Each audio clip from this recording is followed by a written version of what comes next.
Welcome back, everybody. A special welcome to those of you who are on time. We really appreciate this. We want to kick off promptly now with our second technical plenary of the day, and this one we've titled Collaboration to Drive Demand in the Voluntary Carbon Market. In this session, we're looking mostly about how we navigate the complexities around the voluntary carbon market and also its role in meeting our climate goals as a global community. Now, we know that even if we would see the demand increase for carbon credits, in order for us to effectively meet our goals, we've got to address some of the challenges that we're experiencing in the voluntary carbon market, and a lot of it has to do with this perceived integrity challenge. And so in this next session, which will be led by Chandra Sinha, who is Global Lead for Carbon Markets at the World Bank, we're going to look at these challenges as well as others and how we can overcome these to effectively scale demand in the voluntary carbon markets. So without wasting any more time, I want to invite you, Chandra, to the platform where you will also introduce your panelists to us. Perhaps a round of applause for the incoming panel.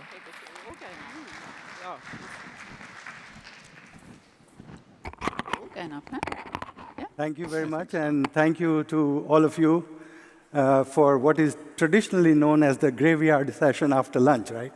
So it's great to see so many of you here, and let me give my panelists a little bit of time before to sit down, and then I'll introduce them.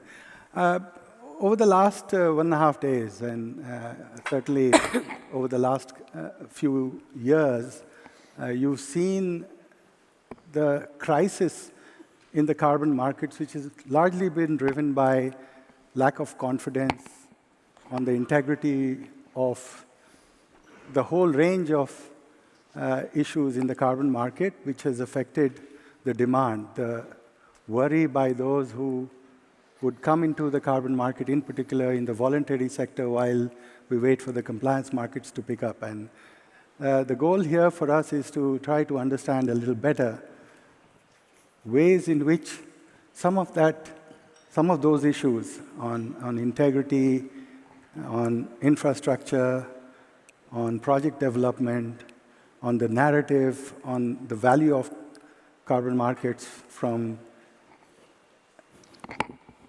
its contribution to climate finance, all of that can be addressed. And I believe that you could not have a better panel than what you see in front of you to give you a sense of that. So I will introduce panelists as I ask them to make their initial remarks rather than to do it all at once. And I'll start with Andrea. Andrea is a managing director in IETA and leads the process, is closely involved with ICROA. She's involved with the ICVCM. She's in the investment board of Climate Asset Management, and she's previously worked in BP. So you can see from that range of experience that she can give you an idea of the whole range of participants in the carbon market and what are their perspectives, what is the view of the IETA membership of the stakeholders in the carbon market. So Andrea, over to you on what you see to be the key challenge and opportunity for the carbon markets. Thank you. Thanks, Chandra. Hello, everybody. Great to be here. I am talking today on behalf of IETA and IETA members. So I'm hoping that all my comments will actually feel very familiar to everybody because they really do represent a very broad church of viewpoints.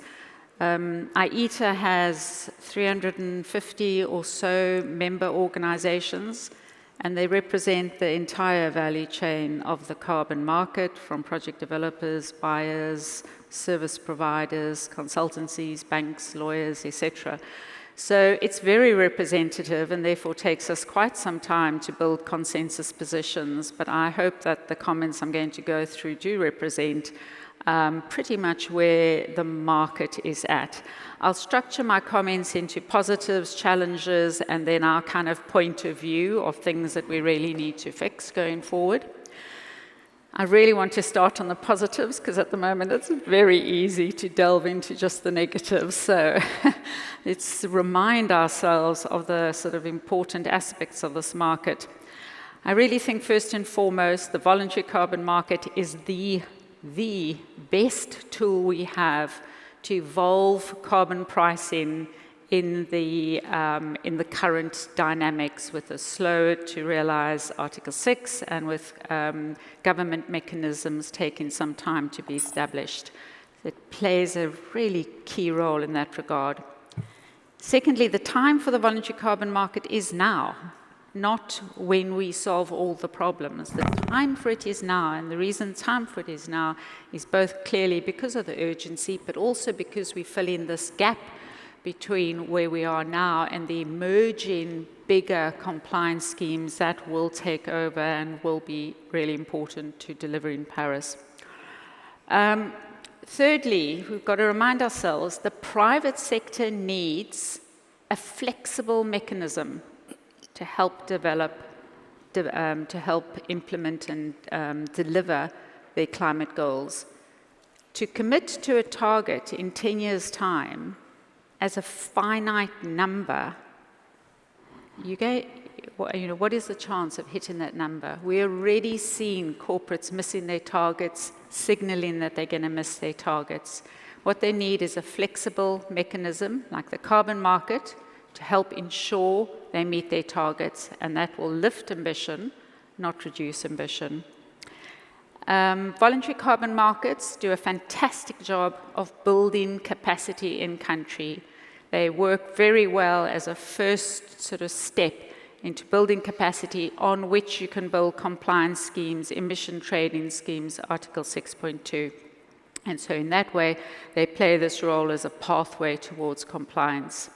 And I think really finally, I want to pick up a point that Guy mentioned in one of the first panels yesterday. Another really important positive is we are seeing new sources of finance, and we shouldn't forget that. Sometimes it's a bit hidden away because there's a lot of capital coming into funds. Guy mentioned the amount of 36 billion in recent years. I mean, that's incredibly encouraging. Okay, so the challenges, they are the things that we are aware of. This market has to scale to be relevant. Otherwise, we may as well pack up and go home. I mean, it has to scale, and we've got to keep working on scale. And scale has to be based on integrity, on trust, on standardization. We may be sick and tired of hearing those words, but it's absolutely critical that those are the foundations for which we build a scale in this market. But the lack of alignment on the use case for credits is probably the single greatest worry in IETA at the moment. There just does not seem to be an easy solution in place. We think SBTi is going in the wrong direction on their use of carbon credits. We really welcome the work of the ISO to set a net zero standard, but another 18 months before we see what that is. We have to have solutions that work today for corporates. And then probably the part that's sort of most sobering in all of this, yes, it's impacting corporate targets. Yes, we're finding it all hard, but the real impact is with the communities on the ground who are suddenly having their sources of finance ripped out from underneath them. This is not a just energy transition, but that's what we signed up for. It's not good enough. We really need to find the solution. So what can we do about it? As IETA, we developed the IETA guidelines for the high integrity use of carbon credits to deliver net zero. We really support this. This was a big piece of work. It took us a long time to build consensus. The main difference between that and the myriad of other guidelines is that we really advocate for carbon credits to be used to help support interim targets, Scope 1, Scope 2, and Scope 3. Yes, with safeguards in place. Yes, you have to already have your net zero trajectory planned, and you need to be reducing emissions. But why not rather use carbon credits than miss a target? it shouldn't be allowed to be able to miss a target when you've got carbon markets available at your disposal. And then we really need to recognize that a just transition is one that is pragmatic and inclusive and takes time.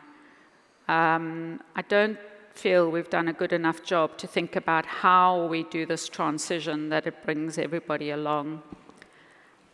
We need to recognize that the market is one that does a brilliant job in terms of innovation.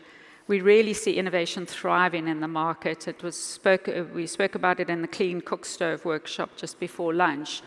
So many examples of innovation, and that's a really unique role that this flexible market can play. And then we need to work with governments around domestic sources of demand. And Stormy's going to talk about a country where that exists. Where you have local demand generated and supported by governments, it cuts through everything else and just switches on the demand pipeline immediately. There are a number of examples of that, but I really urge governments in the room to let's think about what incentives can you provide companies, what tax breaks, what can you do to get private sector to invest in emission reduction initiatives in your country and for the use of those credits to count towards their targets. And then very finally, we really do encourage that philanthropists and some of these very big buyer coalitions look at supporting this transition and helping smooth the transition by providing finance that helps mop up credits that are right now not being bought because there's a concern or has been a concern over integrity. Help support those are people behind those projects. So we really would like to encourage that those organizations help to support the transition. Thanks, Andrea. That's a very good summary of the full range of issues that the carbon market is being called to address. And, you touched upon one of the important elements that I want Usman Falsar, the coordinator of the West African Alliance, to comment on. Usman's background is particularly relevant for the question that I'll address to you, Usman. He was the president of the Senegalese National Climate Change Committee for almost a decade. You worked on Senegal's NDC. You're a prominent figure among the African negotiators, putting in place, the approach that Africa is taking towards the carbon market. I want you to comment a little bit about the value of carbon markets in countries' NDC and overall climate finance, because much of the discussion on the integrity has focused on integrity from a demand perspective, from the corporate's perspective, from the point of view of greenwashing, and the narrative has lost out on the benefits of carbon markets to climate finance. And I'd love to hear your perspective on that. Thank you, Chandra, for giving me the floor. And I'm really honored to be part of this panel discussing on this very important topic. And I'm speaking on behalf of the West African Alliance on Carbon Markets and Climate Finance. It's an alliance that has been created in 2016 in the margin of COP22, and it's an alliance of 16 West African countries. So we managed to organize ourselves in order to take advantage of the opportunity given by carbon markets and climate finance and not repeat the same mistake we did with the CDM. That's why we decided to organize ourselves, build our capacity, and get more ready for Article 6. For us in the sub-region, and particularly in West Africa, we have seen concrete projects, concrete financial flow coming to West Africa, and mainly when it comes to, for example, Cookstove project, forestry project like mangrove restoration project, renewable energy and energy projects. that bring some additional value for our communities in terms of improvement of livelihood, in terms of income-generating activities. But if we consider the total volume of financial flow available in the market, it was a very tiny portion that have been channeled in Africa in general, and especially in West Africa, less than 2.5 compared to what we have globally. So this means that despite this opportunity of channeling more carbon finance, more climate finance in our sub-region, we did have some challenges relative to the recent lack of demand in the last decades, and also it's due to the fact that recently we have some criticism on the voluntary carbon market. It reflected a lot in our capacity to develop and to get advantage of the voluntary carbon market. And in addition to that, we also are facing the readiness issue, how to work and have a regulatory framework in our respective countries so that it will give more confidence, more trust for investors to come and to implement some concrete projects on the ground. So at the end of the day, yes, we managed to have some concrete projects, some financial flow coming to West Africa, but we could offer more. We could offer more if we collaborate, if more collaboration is established, collaboration with trust, collaboration with transparency, and collaboration with fairness. And when I talk about fairness, I mainly address the issue of pricing. If we could have good price that can incentivize the more involvement of the local private sector or more investors, I think it could be a real opportunity for channeling more financial flows in our sub-region. And also, by fairness, I mean maximizing the impact on local communities. So we need to have really, at a host country and national level, a good benefit-sharing mechanism that can trigger better involvement of local community, better engagement of these communities in the implementation of projects that can ensure sustainability in our intervention. So, in a nutshell, there is a potential, but we need more collaboration. Yeah. More collaboration in a very fairly manner. Thank you. Thank you, Usman. And you touched upon a point which I think is often reflected and is implicit in a lot of the discussion, but there's a need for us to more explicitly acknowledge it, right? And the challenges in the carbon market that we're talking about focus on environmental integrity. There's increasing discussion around financial integrity, and I'll not steal Chris's thunder on that one. But the point Usman is making about benefit sharing and fairness, I think at the World Bank, we've been starting to talk about the third leg of the integrity, which is the social integrity. Exactly.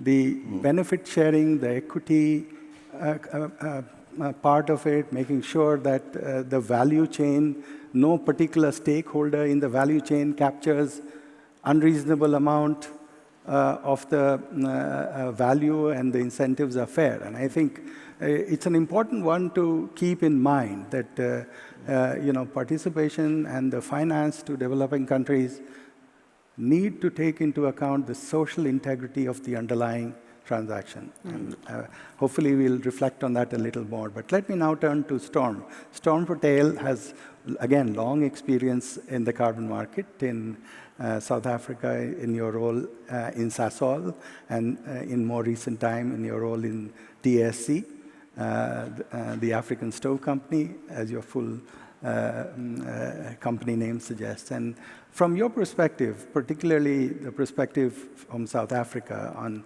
domestic policy to create demand, what are the key lessons, and what do you think could be the way in which we could scale up demand from a policy perspective, from a large emerging economy to other economies in the more developed world? Great, thanks. Thanks, Chandra. So yeah, I think my fellow panelists have already started to touch on these. I think the role of domestic carbon regulations in developing local carbon projects, and then really the domestic market, the domestic regulations are so crucial to seed a compliance market that then can be expanded into the voluntary market. So I see it the other way around, I think, than the way that we've traditionally looked at it, where it's the voluntary market that's then looking to kind of catalyze a compliance market. In South Africa, we've seen it, we're taking great strides in the opposite direction. So, for instance, what I mean by this as a local compliance market is that regulators could include a carbon offset allowance under their carbon tax or ETS regulations. What this does is it creates a very clear demand signal. This demand signal then has this virtuous benefit of, encouraging buyers to invest, either, through upfront investments or at least signing long-term offtake agreements. This support then kind of catalyzes and helps project developers to get started, knowing that there is this investment certainty, there is this market certainty into the future. So this approach not only kickstarts your projects, but it also then can lead to the creation of surplus credits, which then can be in turn traded in the broader voluntary market.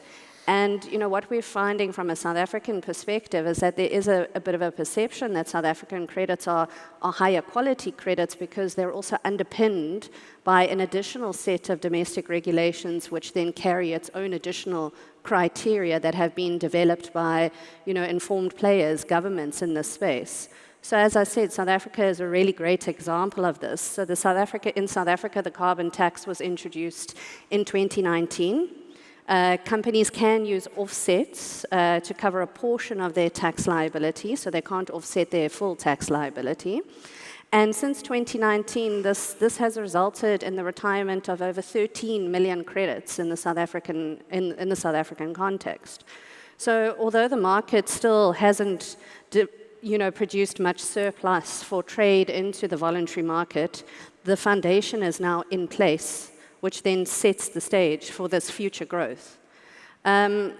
Unfortunately, we've also seen, in my role at Task, the largest project developer in South Africa, we also have project footprints in the rest of Africa, as well as Australia. But we've sort of seen the flip side, where you have a situation where policy uncertainty starts to really play negatively into your ability to kind of grow the market in certain areas.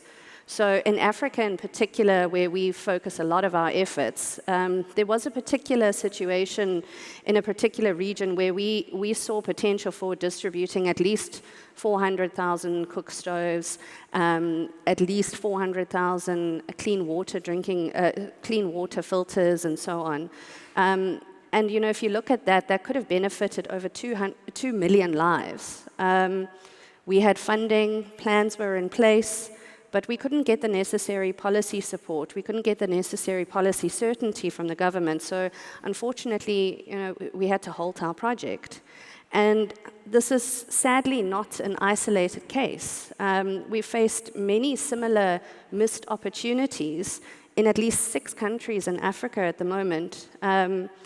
Just doing a round tally of understanding where the potential and how many lives we could have benefited, from those projects just on our radar and from our plans, that was 5 million people that we could have provided, you know, an improved quality of life. And it was the lack of policy certainty that stopped us or halted our investigations and our development. So for me, these opportunities really highlight how critical a stable and supportive policy environment is for advancing carbon projects. Thank you, Storm. I think that makes a deeper understanding of the challenges on the supply side to meet a particular kind of demand, I think is an important element. Just as we were preparing for the panel, we discussed that stimulating demand is much faster than stimulating supply. Stimulating supply requires a lot of hard work on the ground in preparing projects, in environments with limited capacity, with a lot of hard work. And I think recognizing that both supply side, demand side challenges and integrity are central to the overall effort to scale up the market. And equally important, now turning to you, Chris, is how the infrastructure, the standardization, the effort to ensure financial and transaction integrity, one of the pillars of the integrity framework, can play a role. And just to, before I give the floor to Chris, to give you an idea of his background, he's the CEO, obviously, of the Global Carbon Market Utility, but he has extensive, deep experience in capital markets with a lot of work at Goldman Sachs, Lionhead Partners, with Mr. Soros on reform of the financial sector and so on. So a lot is on you, Chris, to solve the financial integrity problem. But before I give the floor to you, we'll have a slight change in the format here, because I do think after lunch there's a need for audience participation, which is greater. And therefore, we put mics there. Immediately after Chris comes in, please, if you have a question, come to the mic. You'll get a little bit of exercise, wake up a little bit, but also it'll give us a good idea of how many questions there are. And then we can go back to the panel on responding to it and summarizing. So Chris, over to you. Thank you very much, and thank you for inviting me to participate. And thank you for putting everything on me. I don't think that we should be optimistic if that's the case. This is, in fact, an exercise in coordinating all of the stakeholders. And in particular, to make sure that in order to get scale, to get the convergence that we need, to get the strong price signals, to get the equitable distribution of the benefits from this, and to unlock all of that carbon finance that needs to be unlocked, we need to make sure that the connection between supply and demand is as free and clear and efficient as possible. And so that's the part of the equation that we're taking on at the GCMU. We're hoping to establish what we think is missing in this market, but present in every other large and deep financial market, at least that I know of. And that is a core central market utility, a utility that provides a public good of core infrastructure, providing the basic books and records that any market, but especially this one, will require. And importantly, being a piece of infrastructure that can implement and enforce the standards, the integrity standards that are being developed all along the supply chain.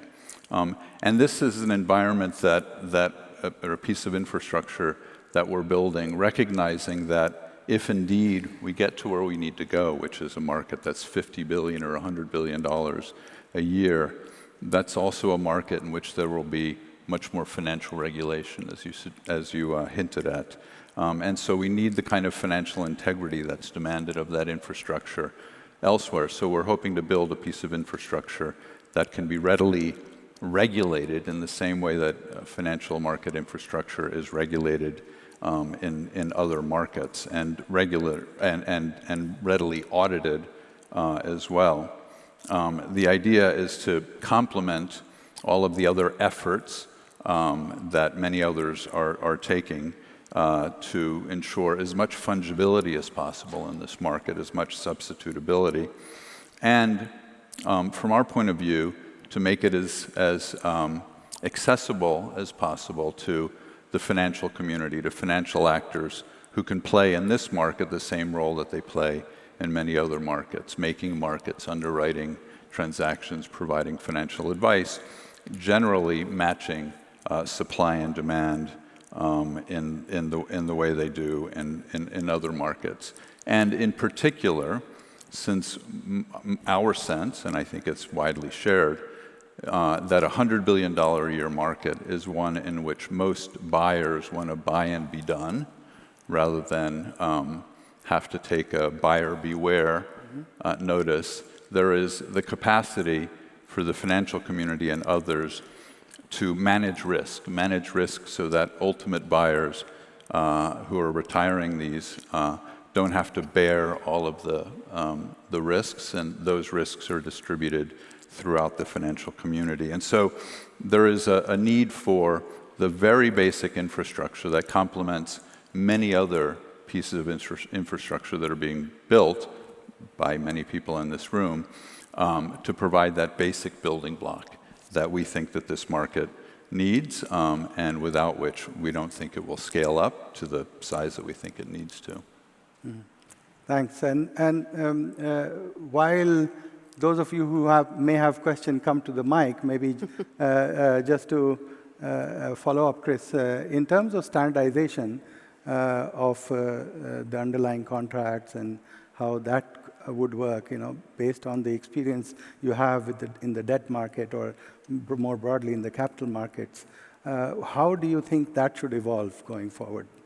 Well, I think we need standardization across the board, standardization and widely accepted conventions for basic data. This is a market that is based on data, and so we need standards for methodologies. The ICBCM is doing Lord's work there. We need standards governing the description of projects, standards for the data that comes from MRV providers, and of course standards that regulate the demand side, where BCMI is doing great work there. And if we get that, then I think that many of the conventions that are a commonplace in other markets, and many of the organizations that operate in those markets can readily cut and paste, whether it's what ISDA does or ICMA does or many other self-regulated actors in other markets. We can easily cut and paste, borrow. Our sense, our theory of the case is that we don't have 10 years or 15 years or 20 years to allow these conventions and these standards to evolve. So the more we plagiarize, the better. So I still don't see anybody willing to get up from their chairs and come to the mic that is there in the center here. I can continue and ask questions. There's no problem there. I just want to give you the opportunity to ask the panelists any questions that you may have and you may want their response to. So I thought this would be an easier way to give you an opportunity, but while we wait, maybe Andrea, turning to you on, ICROA as a particular group that works with both buyers and sellers. What is the discussion with regard to scaling up demand to solve the integrity challenge? How do you think in terms of ICROA itself has what I would call a meta standard on integrity? How do you coordinate with ICBCM, VCMI? What is the value proposition of ICROA versus those integrity initiatives? And more broadly, the thinking of your membership and ICROA on these issues. Brilliant question. Thank you. So let's start with what ICROA is, and then I'll sort of try and dig down into those questions. So I think in terms of what you're outlining, Chris, in the different levels of standardization, there's one other one which is around standards or a code, if you like, for people organizations selling credits, service providers, consultants, sellers of credits. You need confidence that that person you're buying the credits from is a high integrity operator. What does that mean? You're talking about the governance, you're talking about the due diligence they're doing, securing those credits, you talk about the guidance they give companies in needing net zero strategies. So we call that our code of best practice. And that is developed by the ICROA community. ICROA sits or housed within IETA. And organizations who want to follow the code need to be accredited for compliance to the code. So it's a certification, accreditation program, if you like.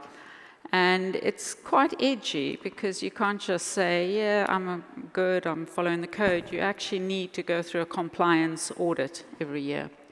So service providers are going through this compliance audit every year to say, am I complying with the code of best practice?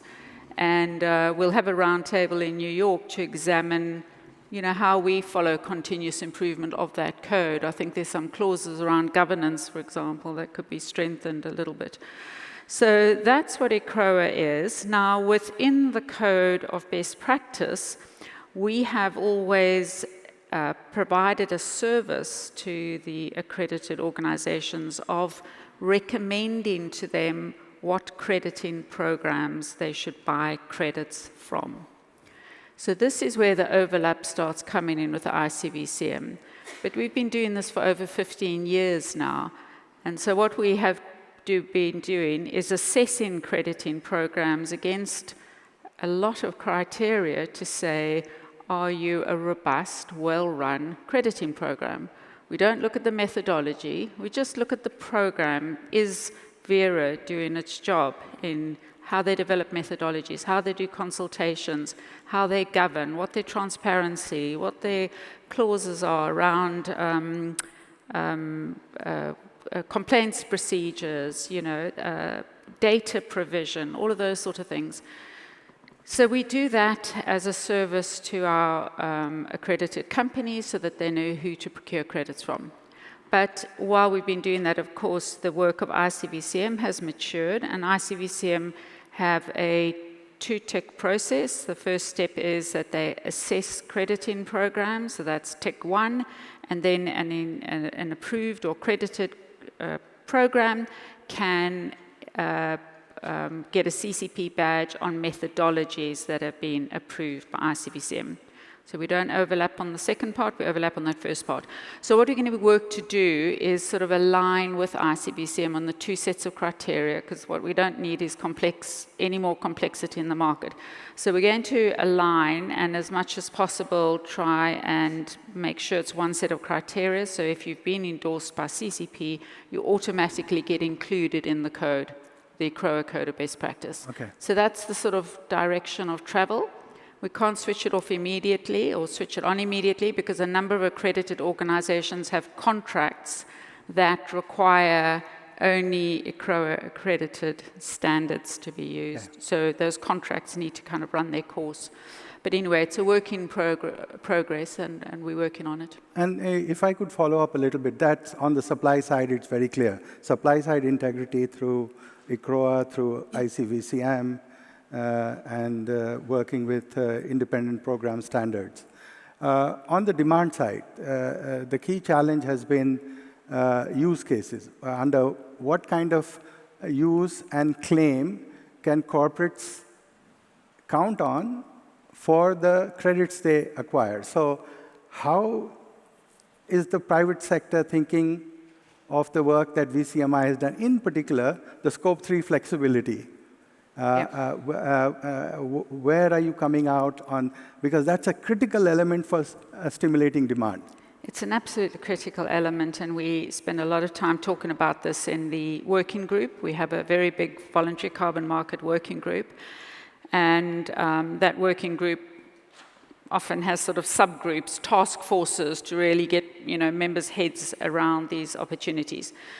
So a number of use cases we agree with already, and there's some that we don't. So we certainly agree that you should be able to use credits to offset all emissions after delivery of your climate targets. So your unabated emissions on the pathway to net zero.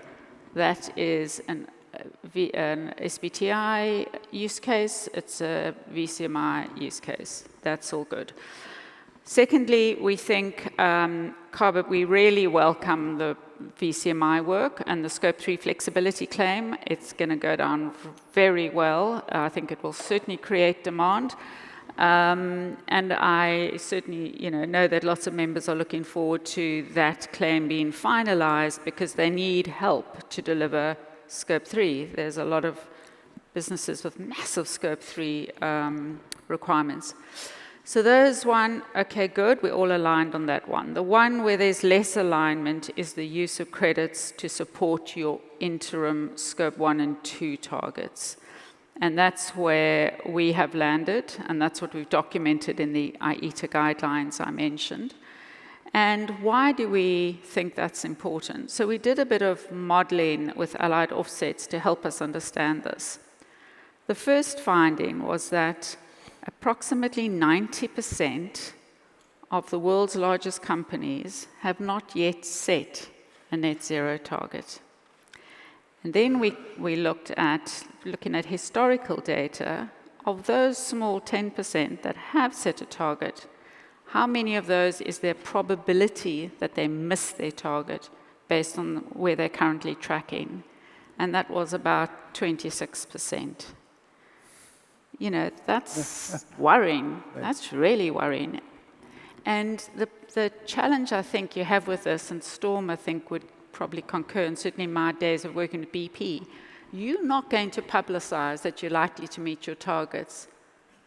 You're not going to make that public knowledge until you have gone through with your shareholders, your board have all agreed that you're going to announce you're going to miss your targets. So that information is going to come out potentially quite late in the day. That's going to be too late to change things. So that's why we feel so strongly that this use of credit should be as a flexible mechanism to help you achieve those interim targets. Don't miss your targets. And if you can go beyond hitting your targets, fantastic. Great. Great. And I see, as usual, Mbaye being in the taking the initiative. So Mbaye, over to you. Join the conversation. Thank you, Chandra. And thank you, colleagues, for these very interesting presentations. I just have one question to Madam in relation to this great job you are doing at ITA in this area. As you know, you said you are assessing these different standards. But now, in the carbon market, with the Article 6, the landscape has changed. The standards in the past we used to call voluntary standards, call themselves now independent standards, because they deliver both compliance units as well as voluntary units. What do you think your institution and the work you are doing, which is very great, will impact the compliance market? Because by assessing the standard itself, you both will assess, at the end of the day, voluntary as well as compliance market. And that is very good for the sake of the environmental integrity. As you said, you will work in one part, the higher level, while VCM will work also on methodologies. That is very great. Just to say that the landscape has changed, do you think your institution will also help the compliance market, the UNFCCC, or will you have some linkage to ensure this global environmental integrity we are looking for all type of mechanisms that are delivering units that are used both for the voluntary or the compliance one. And lastly, we will have also bilateral agreements between parties that will deliver mitigation outcomes. It's like a standard as it works. Will you be in the future also looking around those type of elements? Thanks. Brilliant, brilliant question. So this absolutely, gets to the heart of the matter. These markets all need to be fungible. It's what Chris is saying. They all need to interlink, because we can't have a standard that's only okay in this market and another standard that works in that market. Too complicated. And also for project developers and investors, you want to develop a project and know, gosh, I can sell those credits into Corsair, I can sell those credits to voluntary buyers, I can sell those credits into Article 6.2. Makes it much more attractive and compelling. So you make a really good point that the standardization needs to be uniform, and there's no such thing anymore as a voluntary carbon market project developer. You get, carbon project developers who develop credits, and those credits get sold into for different demand cases. So we certainly will help, and that would be the vision. And the way I think we can help is back to what we were saying about the innovation in the market. The voluntary carbon market has been assessing crediting programs for 15 years. Now the ICBCM is doing that as well, and we're going to integrate. Why would the UNFCCC not take that work and say, these guys have tried and tested what good looks like over and over again. Let's build on this and let's make this the uniform. The best work we do is the work you don't see. And that's because we don't shout about people who fail our review process. You only see the ones who pass. There are crediting programs who come back for 3-4 years before they get through that standard. That's the invisible part of the learning that's going on that compliance programs and Article 6 can benefit from and not reinvent. I think it's a really good point. So what I'll do is take the 2 questions, and then we'll have a wrap-up, because keeping my eyes on the clock. So please, go ahead. Thank you. My name is Alexander Sharabarov. I'm with I4C. I'm with the manufacturing department, where we focus on industrial decarbonization. And recently, we took a focused approach. So we started looking at the cement sector and what voluntary carbon markets can do in the cement sector. So we reviewed different methodologies for different decarbonization levers, and we focused on VCM and Article 6. So my question is whether you think Article 6, which is still being developed, could actually drive demand for voluntary carbon markets. Whether somebody now, without having certainty of what Article 6 markets would be, either 6.2 or 6.4, could start developing VCM projects right now, and maybe not being happy with the current carbon price on VCM markets, wait until Article 6 would be more crystallized and do it this way. Thank you. Thanks, Alex. Next question, and then we'll begin to wrap up. Thank you very much. My name is Michael Gerhardt. I'm from a consulting firm called Climate Focus. My question's for Chris on a sort of separate issue regarding fungibility. Is the utility looking to support the ability of credits or ERPAs to be used as a type of collateral for securitized debt? And if so, what is it hoping to practically do to support that? And is it engaging with financial regulators in that regard? Thank you. Thank you. That's an interesting, very good question. So if I could ask Usman to reflect, Usman and Storm to reflect on the potential role of Article 6 in scaling up markets and the role of countries, host countries, in that overall process. Usman, particularly, as you summarize, you could also touch a bit upon your role as host countries in this process of independent standards and meta standards like ICVCM and VCMI moving forward, from my perspective, without appropriate or sufficient participation of host countries. So if you could reflect on that a bit. Storm, similar aspects, and you, Chris, on the question of standardization and collateralization in terms of an overall, and then Andrea on any concluding thoughts that you may have. So starting with you, Usman. Thank you, Sandra. Very interesting question. I think that with Article 6 and mainly 6.2 can play a very important role in the voluntary carbon market, and even for 6.4 also. 6.2 being a kind of bilateral mechanism between two countries, and based on our experience in West Africa, or where some countries like Senegal and Ghana are like some early movers, have already signed bilateral agreement with by countries like Switzerland, Norway, or Japan.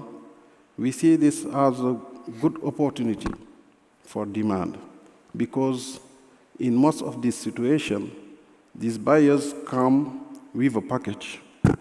And the most important aspect of this package is the capacity building issue, because the most challenging part of our countries to create or to put projects on the market is the regulatory framework, the project origination barriers that we are currently facing.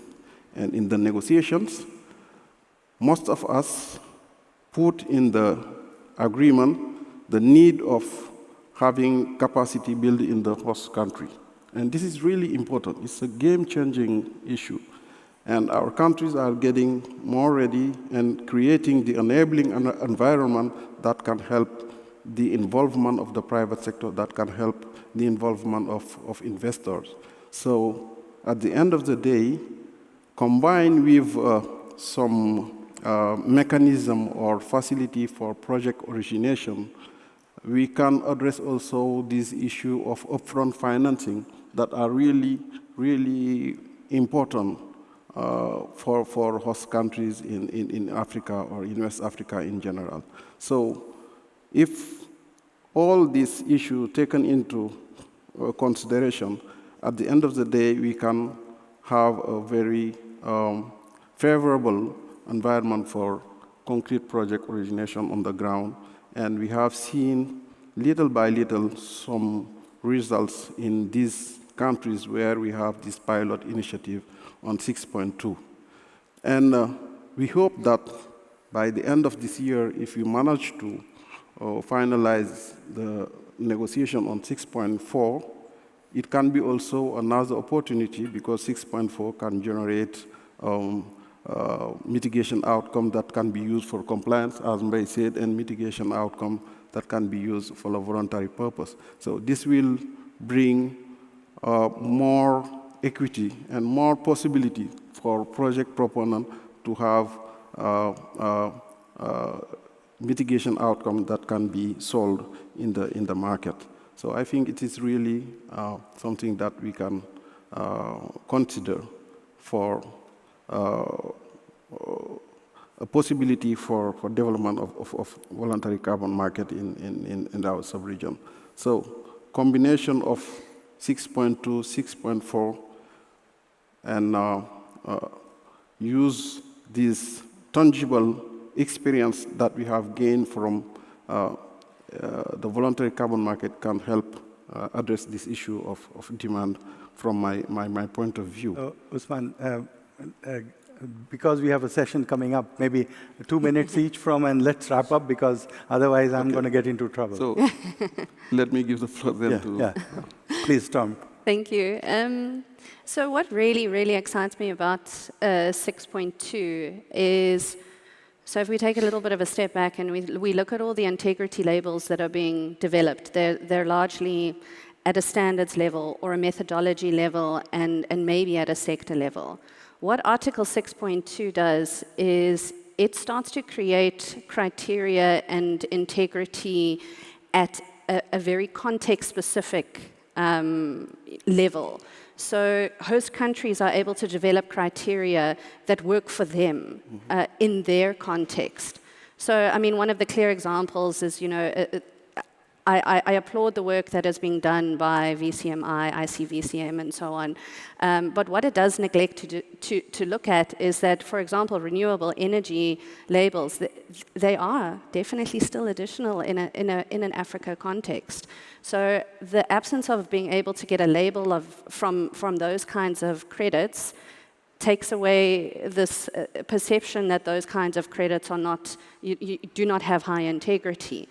However, in an Africa context, they are. They are so critical, those kinds of projects, as an example. So Article 6.2 creates an amazing opportunity for context-specific integrity to start to be cemented. And what that's going to do is that's going to immediately start to drive up supply, because you're developing projects that do benefit the people on the ground, taking their needs into account.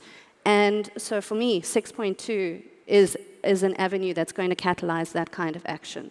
So I'm very excited about 6.2 as a way of increasing supply. Chris, over to you.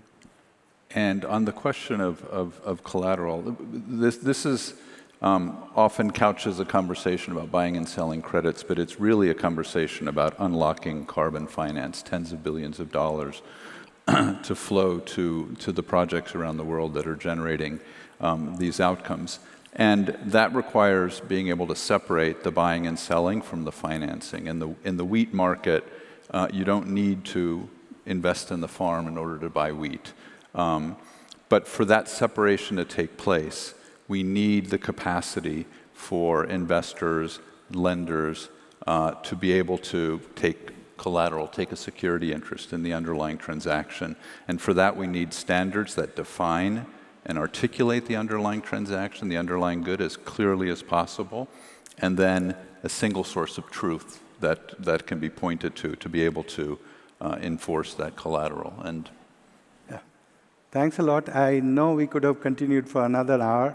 Andrea, unless you have really something burning, let us wrap up to be fair to the session that follows. And please join me in thanking the panelists for some excellent insights and discussion. Thank you. Thank you.